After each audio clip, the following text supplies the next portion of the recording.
आपका? प्रियंका गुर्जर। प्रियंका जी, कहाँ से आए आप? सर मैं गंगापुर सिटी सवाई माधोपुर राजस्थान स्टेट से आई हूँ। संत रामपाल जी महाराज जी से नाम दीक्षा लेने से पहले आप क्या भक्ति साधना करते थे? सर मैं संत रामपाल जी से नाम दीक्षा लेने से पहले किसी भी तरह की भक्ति में ऐसा कोई रुझान नहीं रखती थी, ना ही किसी देवी देवता को पूजती थी, ना ही किसी सत्संग में जाना है। मतलब मैं भगवान नाम से बिल्कुल ही वंचित थी। मुझे भगवान का ज़्यादा कुछ पता नहीं था। बाकी कुछ मम्मी अपनी कथाओं में सुनाती थी कहानियाँ, जैसे भगवान की कहानियाँ, कभी राजा रानी की कहानियाँ, तो वहीं से हमें भगवान के बारे में पता चलता था। बाकी मैं अपने आप से कोई भक्ति ऐसी नहीं करती थी। मेरी मम्मी शुरू से ही भक्ति में बहुत ज़्यादा विश्वास करती थी भगवानों पर। वो शंकर जी की ज़्यादातर पूजा किया करती थी। तो एक समय ऐसा आया हमारी ज़िंदगी में कि हमारे जो ताऊ जी हैं और मेरे पापा हैं, उनमें बहुत ज़्यादा झगड़ा लग गया था। और झगड़ा इतना भयंकर था कि एक दूसरे को मारने पर उतारू हो गए थे। मेरे पापा दिन रात कुल्हाड़ी जो होती है उसको घिसते थे ताकि मैं ताऊ जी, जो मेरे ताऊ जी, उनको मार सकूं, क्योंकि झगड़ा कुछ ज़मीन या पैसों का था। हम उस समय पर छोटे थे तो हमें ज़्यादा झगड़े का इतना नॉलेज नहीं था, लेकिन बाद में मम्मी पापा ने बताया तब हमें समझ में आया। तो मम्मी बहुत ज़्यादा चिंतित रहती थी उस झगड़े को लेकर। फिर एक दिन मेरी मम्मी चिंता में बहुत ज़्यादा बैठी हुई थी, तब मम्मी को एक संत जी ने दर्शन दिया, साक्षात दर्शन दिया, और उन्होंने कहा कि बेटा चिंता मत कर, आज से तीसरे दिन तेरा जो फैसला है वो हो जाएगा। तो मम्मी एकदम से चौंक के खड़ी हुई कि ये कौन थे जिसकी आकाशवाणी हुई है या ये जिनका दर्शन हुआ है। वो एकदम से चौंक गई। तो मम्मी वैसे ही मतलब ठीक है कि फिर उसके बाद जो तीसरा दिन आया तो ऑटोमेटिक ही जो रिश्तेदार हमारे यहाँ से आने से मना कर रहे कि भाई हमसे तो तुम्हारा फैसला नहीं हो सकेगा, वो ऑटोमेटिक ही हमारे घर पर आ गए और ठीक तरीके से वो फैसला ठीक ठाक हो गया।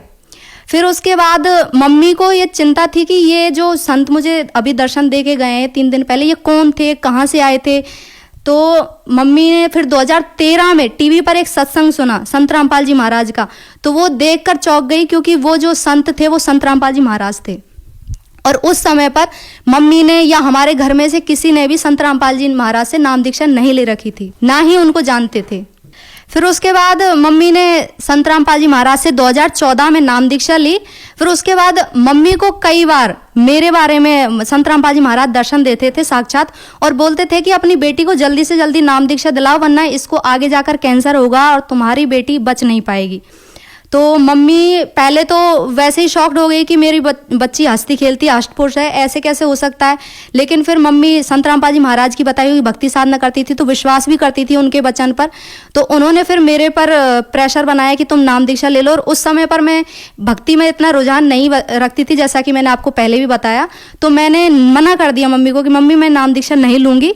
तो मम्मी ने फिर भी इमोशनल ब्लैकमेल करके नाम दीक्षा दिलाई और मैंने नाम दीक्षा संत रामपाल जी महाराज से ले ली। प्रियंका जी, जैसे कि आपने बताया कि पहले आपको भगवान में कोई रुचि नहीं थी, ना ही कोई आस्था थी, लेकिन आपके घर वालों ने आपको संत रामपाल जी महाराज जी से नाम दीक्षा दिलवा दी, क्योंकि संत रामपाल जी महाराज जी ने आपकी माता जी को दर्शन देके बोला कि आपकी बेटी का जीवन ज्यादा दिन का नहीं है, उनको कैंसर होने वाला है।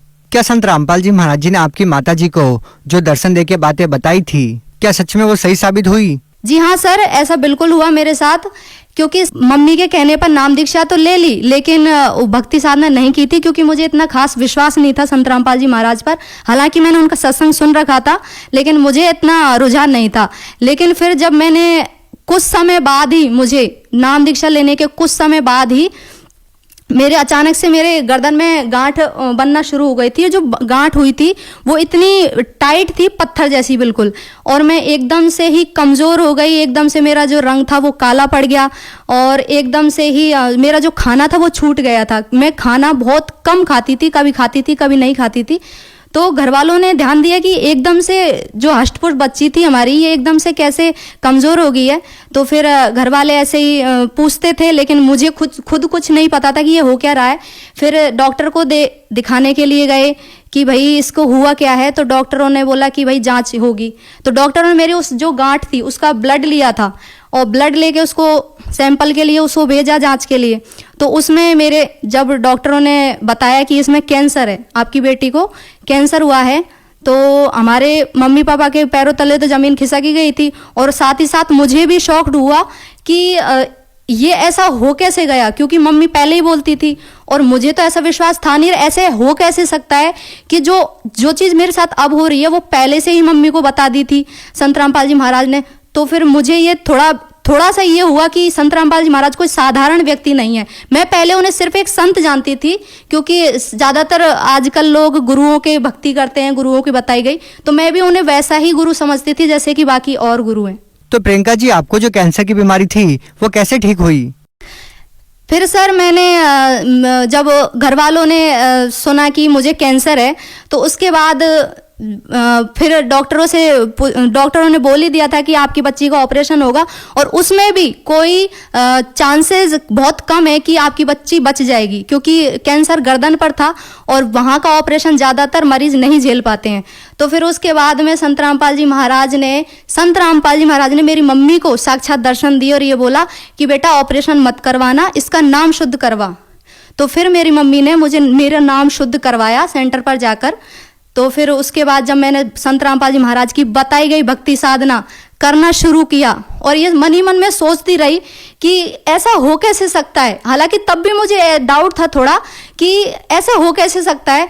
फिर उसके बाद एक दिन मैं बहुत ज़्यादा सोच रही थी, और मेरी ज़्यादा उम्र नहीं थी, 17-18 साल की उम्र थी उस समय पे। तो मैं बहुत ज़्यादा सोचती रही और सोचते सोचते सो गई कि संत रामपाल जी महाराज, अगर आप भगवान हैं तो मुझे बताओ कि आप ऐसे कैसे बता सकते हो, और आप साधारण व्यक्ति तो नहीं हो सकते। तो फिर संत रामपाल जी महाराज ने मुझे उसी रात मेरे 3 जन्म बताए थे, जिसमें मैं बहुत अलग अलग समय के जन्म बताए थे, जिसमें मैं रानी राजाओं के समय पर भी थी।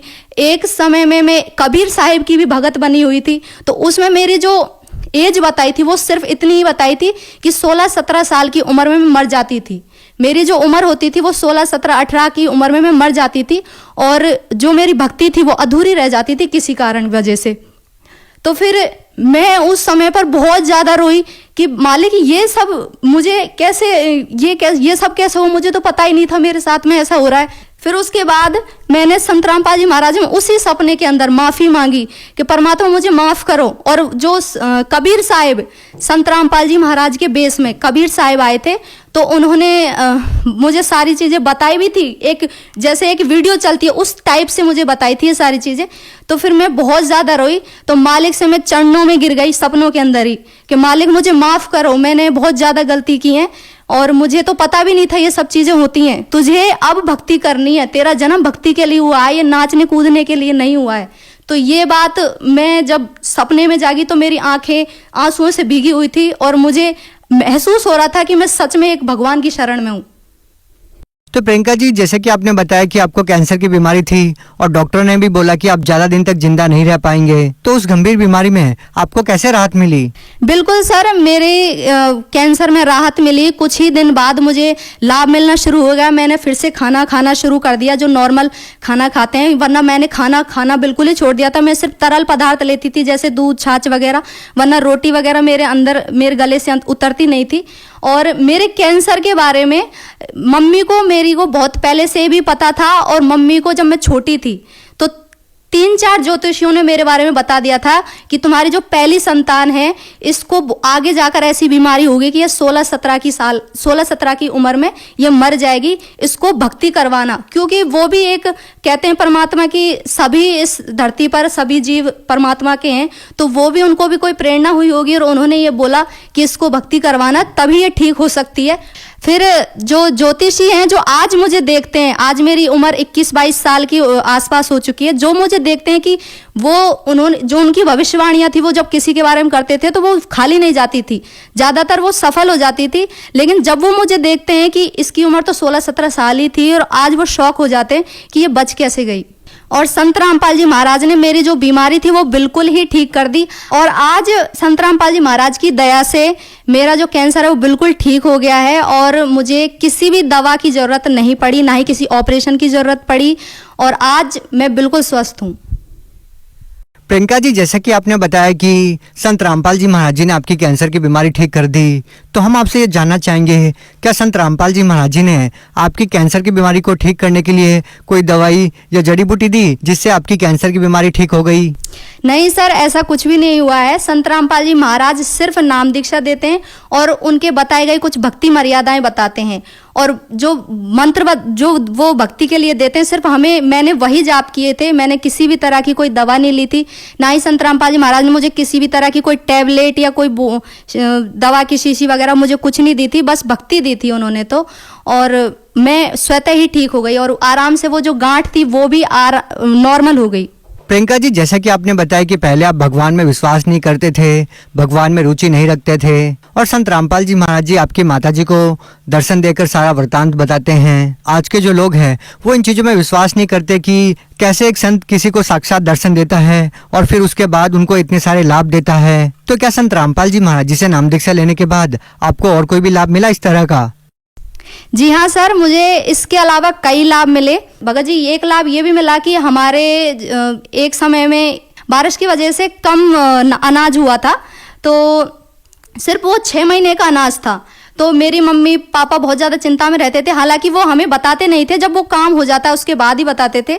तो जब 6 महीने का ही राशन हुआ था तो उसके बाद मम्मी चिंता में बैठी थी। 6 महीने बीत चुके थे कि 6 महीने बीत चुके हैं, अब 6 महीने का राशन कहाँ से आएगा, क्योंकि आर्थिक स्थिति भी इतनी अच्छी नहीं चल रही थी और हम भैंस वगैरह रखते हैं तो उनके लिए भी चारा वगैरह सब चीज़ की व्यवस्था हमें रखनी पड़ती है।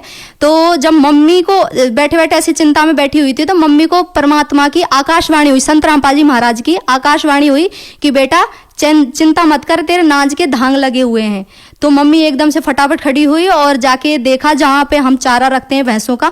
तो हम हर साल क्या करते हैं, अनाज को चारे के अंदर रख देते हैं ताकि उसमें कीड़े ना लगे और रोग वगैरह ना लगे। तो जब मम्मी ने देखा तो वो 6 महीने का राशन और बाकी था, ताकि हम पूरी साल अनाज खा सकते, तब भी वो अनाज खत्म नहीं होने वाला था। तो इस तरीके के चमत्कार को देखकर हम अचंभित हैं कि इस जमाने में भी संत रामपाल जी महाराज जैसे संत हैं जो ऐसे ऐसे चमत्कार कर सकते हैं जो लोगों के लिए शायद ही लोगों को सुनने में झूठ लगे या वो फरेब समझें, लेकिन ऐसा हमारे साथ हुआ है।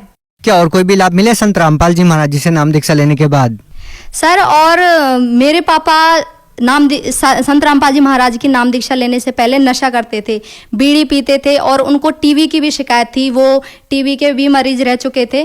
तो बहुत ज़्यादा ही हम परेशान थे क्योंकि हमारे घर की स्थिति ऐसी नहीं थी कि वो शराब भी पिएं और फिर हमारे घर की सुविधाओं का भी ध्यान रख सकें। तो फिर हम बहुत ज़्यादा परेशान थे, लेकिन संत रामपाल जी महाराज की दया से आज हमारे पापा ने शराब छोड़ दी है और उन्हें किसी भी तरह की कोई बीमारी नहीं है और आज वो भी संत रामपाल जी महाराज से नाम दीक्षा लेकर भक्ति कर रहे हैं। प्रियंका जी, जैसे कि आपने बताया कि संत रामपाल जी महाराज जी ने आपकी माता जी को दर्शन देके पहले ही बता दिया था कि आपको कैंसर होने वाला है और आप ज़्यादा दिन के मेहमान नहीं हैं, और भी इतने सारे ऐसे लाभ दिए जिनको जानकर हम खुद भी हैरान हैं, अचंभित हैं कि आज का जो समाज है वो इन बातों में बिल्कुल भी विश्वास नहीं कर सकता। तो आप उन लोगों को कैसे विश्वास दिलाएंगे कि संत रामपाल जी महाराज जी आपको इस तरह के लाभ दे रहे हैं? देखिए सर, जैसा कि मैंने आपको पहले भी बताया कि मुझे कैंसर हुआ था और डॉक्टरों ने बिल्कुल हाथ खड़े कर दिए थे। उसमें भी उन्होंने जब ऑपरेशन के लिए बोला तो चांसेस बहुत कम बताए थे कि ये मुश्किल ही बच सकती है, क्योंकि जो मेरी गांठ थी वो कैंसर की जो गांठ थी वो गर्दन के पास थी, गर्दन पर थी। तो ज़्यादातर हमने सुना है कि गर्दन के जो ऑपरेशन होता है कैंसर का वो ज़्यादातर मरीज बच नहीं पाते हैं। तो जब संत रामपाल जी महाराज ने बिना किसी दवाई के, बिना किसी मेडिसिन के मुझे ठीक कर दिया, तो ये हमारे लिए बहुत ही ज़्यादा चमत्कार वाली बात है। और मैं ये मानती हूँ कि जो डॉक्टर आज के समाज में हम डॉक्टर को एक भगवान का रूप मानते हैं कि डॉक्टर किसी भी बीमारी को ठीक कर सकते हैं, तो वहाँ पर डॉक्टरों ने जब मना कर दिया मेरे लिए, तो मेरे लिए बहुत शॉक्ड वाली बात थी कि संत रामपाल जी महाराज एक संत होते हुए भी एक कैंसर जैसी बीमारी को कैसे ठीक कर सकते हैं। तो लोगों को चाहे राजी से या गैर राजी से ये मानना ही पड़ेगा कि संत रामपाल जी महाराज ऐसे ऐसे चमत्कार कर सकते हैं भक्तों के साथ में जो ना किसी ने सोचे ना समझे हैं। और जो ये लोग नहीं मानते कि संत रामपाल जी महाराज से ऐसे ऐसे लाभ मिल सकते हैं भक्तों को, तो उनके लिए मैं खुद जीता जागता उदाहरण हूँ कि मेरी बीमारी ठीक हुई है, जबकि आपको मैंने पहले ही बताया था कि मुझे किसी भी संत में ऐसा विश्वास नहीं था। और मैं खुद एक पढ़ी लिखी हुई, मैं पोस्ट ग्रेजुएट लड़की हूँ। तो आप ये समझ सकते हैं कि लोग कहते हैं कि पढ़े लिखे लोग होते हुए भी तुम कैसे समझ सकते हो, तुम कैसे मान सकते हो कि संत रामपाल जी महाराज भगवान हैं। लेकिन आपको राजी से या गैर राजी से मानना ही पड़ेगा कि संत रामपाल जी महाराज भगवान हैं। प्रियंका जी, आप भी पढ़े लिखे हैं, तो आज का जो पढ़ा लिखा समाज है उन लोगों को आप क्या संदेश देना चाहते हैं? देखिए सर, मैं पढ़े लिखे समाज को एक ही संदेश देना चाहती हूँ कि मैं भी पढ़ी लिखी हूँ और मेरे साथ भी ऐसे चमत्कार हुए हैं जो अनबिलीवेबल थे, जो मेरे लिए शॉकिंग थे, कि जिन पर मैं पहले विश्वास नहीं करती संत रामपाल जी महाराज पर, लेकिन उनकी जब नाम दीक्षा लेकर मैंने उनकी भक्ति साधना करना शुरू किया तब मेरे साथ ऐसे ऐसे चमत्कार हुए, जैसा कि मैंने आपको पहले भी बताया।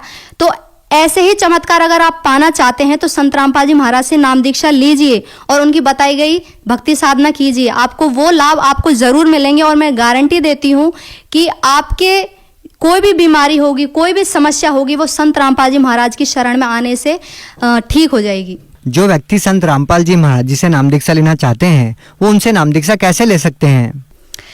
देखिए सर, संत रामपाल जी महाराज से नाम दीक्षा लेना बहुत ही आसान है। कई टीवी चैनलों पर संत रामपाल जी महाराज का सत्संग आता है और सोशल मीडिया पर भी, जैसे कि ट्विटर, फेसबुक, यूट्यूब पर आप संत रामपाल जी महाराज को सर्च कर सकते हैं, उनके सत्संग वहाँ पे आप सुन सकते हैं। और जो सत्संग आते हैं टीवी चैनलों पर, वहाँ पर पीली पट्टी चलती है नीचे, तो उसमें कांटेक्ट नंबर दिए गए होते हैं। वो कांटेक्ट नंबर पर आप कांटेक्ट करके अपने नज़दीकी सेंटर पर जाकर नाम दीक्षा ले सकते हैं। संत रामपाल जी महाराज के हर जिले में नामदान सेंटर खुले हुए हैं, तो आप वहां पर जाकर उनसे नाम दीक्षा ग्रहण कर सकते हैं। जी बहुत बहुत धन्यवाद। धन्यवाद सर।